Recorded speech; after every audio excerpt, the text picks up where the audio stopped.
distributeur de gaz, pour ceux qui nous connaissent. En gros, l'équivalent d'Enedis pour l'ELEC. Donc nous, on a une grosse différence avec l'ELEC, c'est que l'ELEC, c'est entre guillemets une consommation naturelle, obligatoire, contrairement au gaz où ce n'est pas une énergie obligatoire dans la vie courante. Donc nous, on a le droit de promouvoir l'énergie gaz, sachant qu'on ne la vend pas, parce qu'on n'est pas fournisseur, contrairement à EDF ou Engie ou Coveo, Direct Énergie. Et donc nous, on travaille en toute transparence avec tous les fournisseurs et on distribue le gaz via nos réseaux, nos tuyaux, pour résumer. Et donc on a pas mal d'enjeux. Donc le premier enjeu, c'est de verdir le gaz qui actuellement est un gaz naturel qui est extrait à l'étranger, qu'on importe.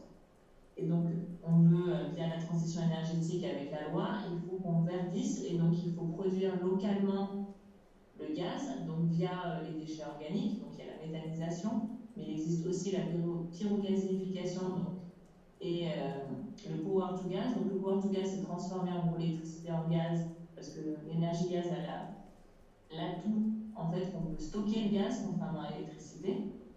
Et la biogasification, c'est en fait faire de la méthanisation à partir de biomasse sèche, comme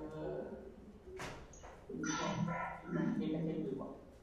Donc les deux dernières étapes qui sont la biogasification et le power to gas, c'est à l'état de test aujourd'hui, alors que la méthanisation, donc, qui est d'utiliser des déchets organiques ou céréaliers et de faire en gros un gros compost géant et utiliser le gaz en vol naturellement. Et donc ça, c'est des choses qui existent déjà. L'objectif, c'est de développer un maximum pour arriver à 100% en 2050 de gaz vert et qu'on arrête de faire venir le gaz, par exemple, de Norvège. Donc aujourd'hui, il faut savoir qu'on est plutôt à 1% de gaz vert dans nos tuyaux. Et donc l'objectif, c'est quand même 30% en 2030. Donc toutes les bonnes idées pour développer et aller plus vite, on les prend.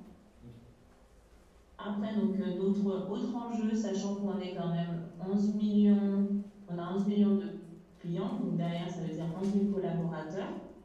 Donc, et on a aussi beaucoup de tuyaux. Donc, on a donc la sécurité des biens tuyaux et notre réseau et la sécurité de nos collaborateurs. Et donc, c'est vraiment un axe important pour GRDF de penser à cette sécurité-là. Donc, on va penser à la sécurité des personnes pour la santé et leur bien-être, mais aussi prévenir des accidents de travail et des accidents de trajet. Et de savoir comment on peut sensibiliser les gens pour essayer de bien faire, mais pas aller plus vite pour perdre en sécurité. On a un autre axe sur la sécurité qui est donc la surveillance de notre réseau et de voir comment on peut détecter et prévenir les fuites. Ensuite, on a un axe très très important qui est, on entend de temps en temps, c'est le dommage-ouvrage. Donc, quand on parle de dommage-ouvrage, ça veut dire que quand on a les travaux dans la rue, par exemple pour refaire la route ou pour mettre un immeuble, quand les tractopelles où il y a des travaux, il y a bien toute une législation, mais ça n'empêche que souvent on touche notre réseau gaz, même si ce n'est pas des travaux gaz. C'est même souvent quand ce n'est pas des travaux gaz, ça peut être des travaux pour l'eau ou des télécoms. Et malheureusement, quand ils touchent notre réseau, fuite, et donc derrière on peut couper. Et donc l'objectif c'est de voir comment on peut prévenir ces dommages-ouvrages et surtout les éviter, éviter de couper après des clients. Et donc notre dernier axe, donc la dernière thématique, c'est sur les données. On a deux choses à voir. Je ne sais pas si vous connaissez à distance. Et donc pour cette relève à distance, GRDF a créé un réseau 169 MHz pour communiquer en toute sécurité.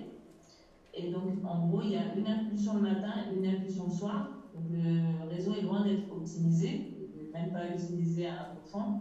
L'objectif, c'est de se demander comment on peut utiliser autrement tout en gardant la main sur notre réseau. Donc, c'est de se dire, est-ce qu'on peut faire autre chose que de la relève et utiliser notre réseau 169 MHz qui est donc à utiliser uniquement pour GRDF.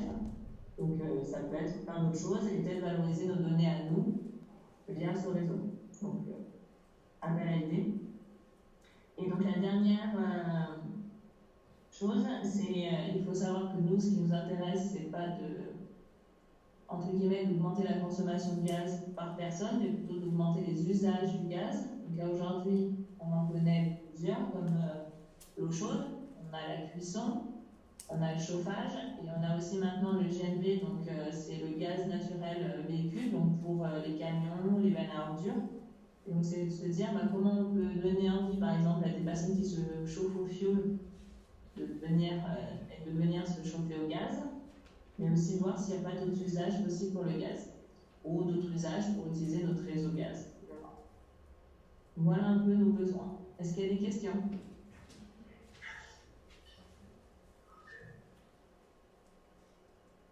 Non. Pas de questions pour la galaxie? C'est clair? La galaxie des besoins de GADF qui sont nombreux et assez diversifiés pour le coup.